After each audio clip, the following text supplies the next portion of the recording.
Here's a little tip for you all. Be careful what you wish for.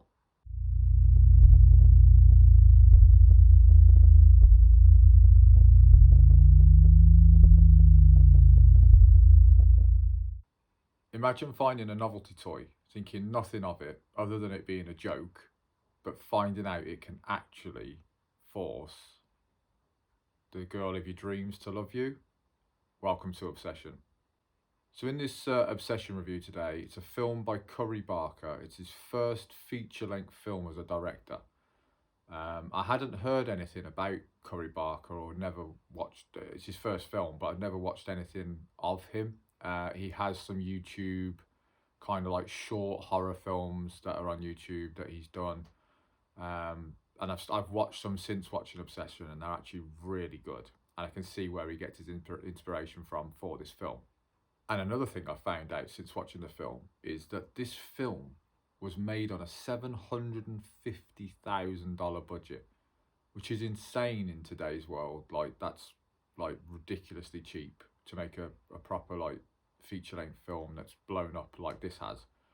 And I've read also that this has gone into the realms of making around $400 million. That is some serious like turnaround, so on profit there. Well, congratulations on that one. Now, putting that money thing aside, and I can see why it's made so much money and why it's got all the hype, having watched it now.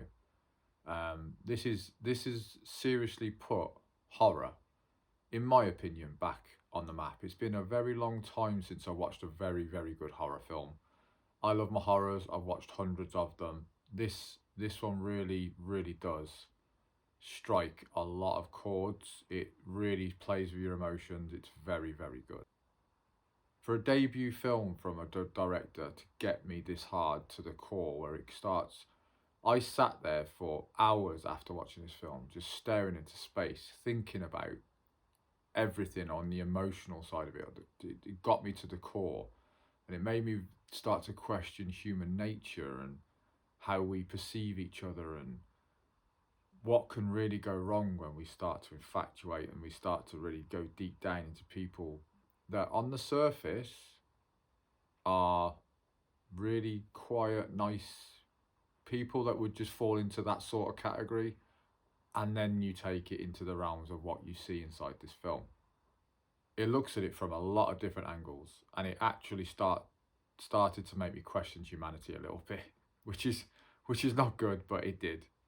The film itself has a very simple premise. It's just basically Bear, who's your typical quiet, anxious, nice guy type character, her little small circle of friends. He's in love, or he thinks he's in love anyway, at least. He's infatuated with his friend, Nikki, and he doesn't know how to tell her. But unfortunately, Nikki doesn't like him back like that. She just likes him as a friend, but he just never has, I suppose, the courage to ever ask her face to face just to get that confirmation. So after the early character building of getting used to like the natures of these characters within the start of the film, Bear comes across the novelty toy, which is just basically like what you would perceive as a joke. It's a make-a-wish type joke thing that you just wouldn't think anything of. We've all been there. It's a bit like, I've done it where you flick a coin or throw a coin into a well and you make a wish and you think it's going to come true. It's in that sort of realms, like within films. I'm trying to think. A bit like Big, where in Big he goes to the machine, makes a wish that he was older, and the next day he wakes up big. Very similar sort of simple premise to a film, but this obviously has a lot darker, sinister consequences to it than a film like Big. But you get what I mean. We've all, as humans, probably at some point in our lives, wished like we have in a well, or wished, I don't know, oh, I wish I'd just win the lottery. You know, that type of thing is what this novelty toy kind of makes you feel at the start of the film. Because Bear never has the courage to actually physically tell Nikki face to face that he actually likes her, and just to find out the answer for himself at some point, he jokingly, after a scene of Nikki just walking away, beats himself up as you would, and then decides to really quickly, just spontaneously out of the blue, just go, and it's the wording here, I wish Nikki would love me more than anyone else in the world, and then makes the wish and snaps the toy. But the old saying, be careful what you wish for, can be no so more accurate than it can be right now. Wow. It takes a serious turn, this film, when that point comes, and yeah, it's brilliant. From that point on, the film masters the art of slowly and skillfully taking you through the layers of obsession that come with making something like that as a wish. And it really, really does take into account all the aspects and the emotions of human nature. The film's very well made and articulated, and it does a great job of keeping you on the edge of your seat for pretty much the entirety after that wish is made. And it makes you feel incredibly uneasy in a lot of places in this film. I think a striking thing in this, what makes you feel a bit uneasy, is it's so relatable and it's so close to home, because you think about it in society, there's lots of situations in circle of friends where this is probably happening a lot, and it's happening right now. You know, there's lots of people who are in circles of friends, male and female, who probably have feelings for each other one way or the other, and the other one doesn't. And it probably happens quite a lot, and it's just that close to home feeling that then leads from that wish into the realms of where it goes, which is makes it, for the viewer, feel like they're a part of it, and it's really well done like that. It's not really a jump scare film, although they throw a couple of jump scares in there. It's not really a jump scare film, but it's more psychological. It's really, really heavy and deep, and it really weighs your inner core down, and you feel every moment of the film. It doesn't let you go. Once it gets you, this film, it doesn't let you go, and that's mastering the art of that. That's a tough gig, and Curry Barker's done that fantastically well. The cinematography and sound in this film is amazing as well. Where you need suspense and dark, you get it. Where you need a bit of atmosphere, you get it. Where you need to be brought back into a happy place or a sad place, it takes you there. It's really, really well done. It can snap from a really nice, calm, okay, normal scene to a very dark, violent, sinister scene in a snap of a fingers. And that is from the cinematography, sound, the film itself, through the acting as well, is brilliant. The music itself reminded me a little bit of old horror games like Silent Hill and Resident Evil. Like, Resident Evil is one of my favourite games of all time, by the way. It's incredible. But like that sort of eerie, on the edge of your seat, suspenseful horror game, like it brings that into it. So it's almost got like that old school feel to it. I love it. It's brilliant. All of the scenery, all of, like, you know, the backgrounds they choose to do every scene feels right. It fits the mood.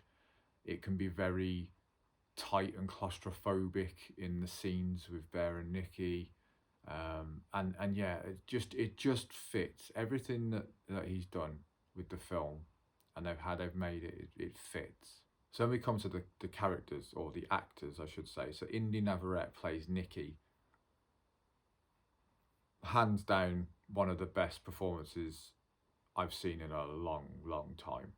Not just in horror, I'm talking across the board. She pulls this character off very, very well. Like, believable, intense, the faces she can do. I don't know, the fear she really portrays the anger side, the margins between being up here when she's angry and she's violent, to then being down here where she's calm, cool, collected, passive aggressive, happy, whatever, you know, there's loads of emotions down here. She can flip a switch between the two, and it's really, really incredible to watch. She will probably, in my opinion, get some sort of nominations for her performance in it, maybe even win an award. I don't know, but it should be in them categories, in my opinion. And then you've got Bear, who's played by Michael Johnston, and I think he plays Bear extremely well as well, because he will make you feel through the film two different ways about him. I'm not going to spoil anything. He just will, like, but he masters it. The film and him, between the two of them, master it, and it's flawless. Like, yeah, for unknown actors, it's flawless. Like, you really feel for Bear at the start of the film. You really feel for his character. He is quite a likable guy, you know, when you first meet him and he first comes on the scene. You just think he's that nice guy. He's that sort of bloke that you probably would take home to your mom. He just seems quite anxious, quite shy, you know. I don't know, a bit of an introvert typey guy, but you know, he seems okay enough. Like, you know, he's a good normal guy, and then it makes you feel that for him. And then as the movie progresses, it makes you feel different things towards him, and it makes you think, well, why didn't you do this? Why didn't you do that? And horror's a funny genre, because I've watched a lot of horror films. Like, I don't even know, hundreds, maybe even, yeah, probably hundreds, but maybe thousands, I don't know, but probably hundreds. A lot anyway. Old school, new school, whatever you want to call it. There's all different types of horror films. Going back to some of the early ones that really scared the life out of me when I was a kid, like Evil Dead. That one stuck with me for a long time. But this falls into... it really got me, this film. Like, I've watched so much horror that I watch horrors now and nothing really... you get desensitized to it. You're almost like you've just watched that many that nothing really shocks you anymore, or nothing can keep you on the edge of your seat or make you feel nervous or make you feel uneasy in any way. This was different, and I genuinely mean that. Like, the way I felt like I was in the film, in this circle of friends, and I felt uncomfortable watching Bear and Nikki throughout this film as it starts to progress. And that's spot on. And there's a scene in particular that, yeah, it made it really... I was panting like Bear was, and you'll know what I mean when you watch it. But I was nervous and panting like Bear was at this scene, because you imagine yourself in that position. You think, yeah, that's... But that just shows you how good the acting was, how good the camera work, cinematography. You know, it's just all done to perfection. And for Bear, I think Bear gets caught between a rock and a hard place in this film. Like, I think he's made that wish, not thinking it's ever going to come true. You just wouldn't. It's just a joke. Then when it comes true, he's in that place where I think he's got two choices, hasn't he? Whether he wants to help and try and either reverse it, or try and help, or talk about it, or tell someone about it, or really make a scene of it, or just carry on with it. And it really starts to play on that dilemma, that emotion of, like, how selfish do you want to be, or how much do you want to help your friend here? Because he starts to realise through the film that this is going a very, very sinister, dark, awkward way, and it's how he reacts to it that makes this film really stand out to me. Because I think he doesn't genuinely mean for anything to happen what happens in this film at the start. Like, he can't foresee that. But when you start to hammer home the close to homeness of what he's actually brought upon himself, the regret starts coming. It's a real roller coaster ride of emotions for him, and he just gets completely lost, and he makes wrong decision after wrong decision, and he gets lost in it. He basically just went out on an impulse on what he thought he wanted. Again, the selfish side of it. It's what he wanted, He never truly thought about what Nikki actually wanted, and I feel really sorry for Nikki. And it was something that Bear just couldn't see past his own male needs, his own mind, and he just couldn't see anything past that. I'm gonna get what I want out of this, and I, if obviously, I'm going back to it that I do think the wish was innocent, but when it progresses, if you take that and you're wishing for someone to give up their completely be obsessed with you, hence the film's obsession, you're taking away everything from them, and it's not right. And it really shows that,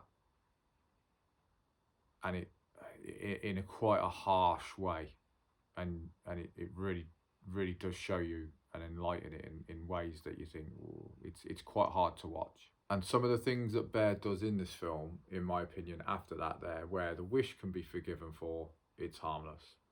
Some of the things that are led to be done in this film are unforgivable, and can really be seen. They're very sensitive subjects, and they'll be frowned upon, and they'll be seen upon, and there'll be multiple discussions on, because there can be different viewpoints on a lot of this stuff, but it's plain and obvious in my eyes that he's crossed the line way too far, and it starts to build around that, and you'll be drawn into it and have your own feelings on it, and it will make you feel your emotions on it. And for me, it made my emotions go through the roof in a lot of these scenarios. But ultimately, Bear was never meant for Bear. Bear was never meant to be with Nikki. He's trying to play God, isn't he, with this wish in his mind. Obviously, he doesn't think it's going to be true, but he's playing God with this wish, and ultimately, the film gives Bear what he deserves. You've made your bed, Bear. You lie in it, mate. You lie in that bed that you've just made. This is what you wished for. This is what you've got. I want to, I suppose, reiterate the roller coaster thing, because this film has a lot of different emotions in it. It can be violent, and it can be funny. It can be sad. It can be happy. It's how it goes and slipstreams between these things during this film, because I look back and I thought there was actually a couple of moments that were actually quite humorous in this film, which I didn't think about at the time because I was so ingrained in the other bits. But it plays everything together really well. And when it had finished and I'd watched the final scene, I literally, when I said at the start, I sat there for an hour or two with my jaw open, just pondering on what I'd just watched. I'm being deadly serious. It really made me think about everything, and it made me wonder about everything. It made me replay everything in my head, which is the sign of a great film, because I do that with films that I've rated extremely high in the past. Like when it takes you to that level in your mind where you replay a film over and over to try and justify and answer things in your mind, or think about things in so many different ways, that's when you know a director and the actors and the film itself have done the job it was supposed to do. So in a nutshell, I'm going to give you my overall score for this film. I'm going to give this film a 9 out of 10. And like I said in my last review when I did Backrooms, I don't give anything high scores, and when I say high, it's like 8, 9, 10s, like willy-nilly. Like, you don't get many top scores out of me unless there's a reason for it, and I can have different reasons for everyone else. Movies are very individual for people, but when it comes to horror, I've seen enough that 9s just wouldn't come out easily. This is an incredible film. You have to watch it, in my opinion. And I'm going to give it a 9 out of 10. It's solid, and it delivers on everything that you would expect it to deliver. So I appreciate your time. Thank you very much for watching. If you'd like to see more reviews like this one, then if you wouldn't mind liking and subscribing, keep you updated. I have loads more films down the line that I'm going to be watching, and I'll keep posting these short reviews for you. But what I also would like from you is some comments on your feedback on these films, because that will get. I love a good debate. I love a good conversation, debate, or whatever you want to call it about a film. Whether I love seeing different people's opinions. I always take everyone's opinions the right way, because some people get a bit too over the top with some opinions on films, but I just think it's a film and we all have our own minds, and that's what makes films great. So if you want to drop your comment in there to say what you thought of Obsession if you've already watched it, or what you hope to get from it, and then maybe come back after you've watched it as well. But other than that, thank you again. I'll see you on the next one.